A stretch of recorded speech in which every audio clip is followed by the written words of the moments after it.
নমস্কার, কেমন আছেন সবাই?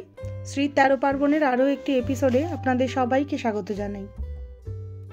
মটরশুঁটির কচুরি বা কড়াইশুঁটির কচুরি আমাদের অত্যন্ত প্রিয় এবং চেনা একটা পদ। আমরা সকলেই এই শীতকালে প্রচুরবার বানিয়েছি।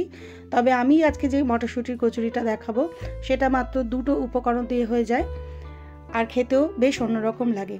তাহলে চলুন দেখে নেওয়া যাক কড়াইশুঁটির কচুরি। এইভাবে বানালে কিন্তু মটরশুঁটির কচুরির স্বাদ অনবদ্য হবে। মটরশুঁটির কচুরি বানানোর জন্য মটরশুঁটি তো লাগবেই। আমি এখানে 200 গ্রাম মটরশুঁটি নিয়েছি।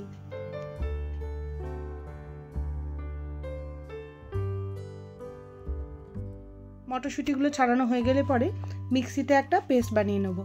কোনো জল ছাড়া খুব মিহি করে একটা পেস্ট বানিয়ে নেব। এই পেস্টটার মধ্যে কিন্তু আমি কোনো নুন দিইনি। যখন পুরটা বানানো হবে সেই সময় নুনটা দেব। আর লাগবে ময়দা। ময়দার মধ্যে সামান্য নুন আর সামান্য সাদা তেল দিয়ে ময়ান দেব। প্রথমে ড্রাই ইনগ্রেডিয়েন্টসগুলোকে ভালো করে মেখে নেব।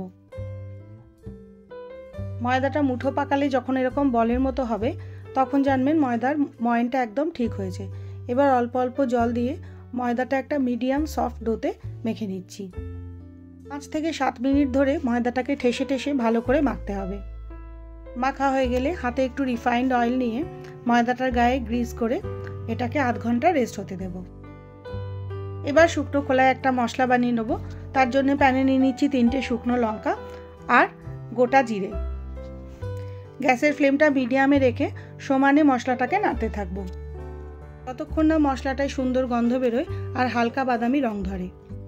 হালকা বাদামি রং ধরলেই কিন্তু গ্যাসের ফ্লেম থেকে মশলাটাকে সরিয়ে নিতে হবে, কারণ মশলাটা নিজের তাপেও খানিকটা রান্না হবে।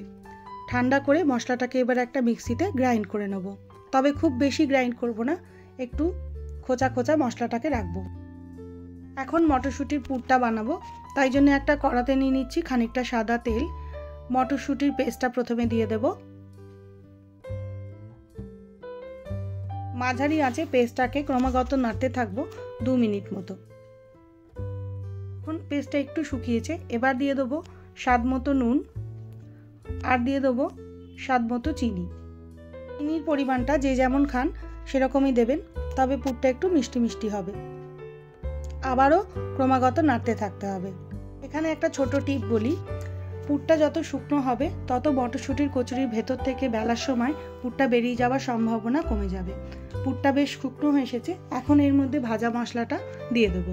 ভাজা মশলা দিয়ে আবার মাঝারি আঁচে ক্রমাগত নাড়তে থাকবো যাতে পুরটা একদম শুকনো শুকনো হয়ে যায়। যখন দেখবেন কড়ার গায়ে আর পুরটা লাগছে না, বেশ জমে এসেছে, তখন জানবেন পুরটা একদম হয়ে গেছে। এবার পুরটাকে ঠান্ডা হতে দেব। ঠান্ডা হয়ে গেলে পরে পুরটা থেকে ছোট ছোট লেচি কেটে নেব। পুরের লেচিগুলো ময়দার লেচিগুলোর থেকে আকারে অবশ্যই ছোট হতে হবে।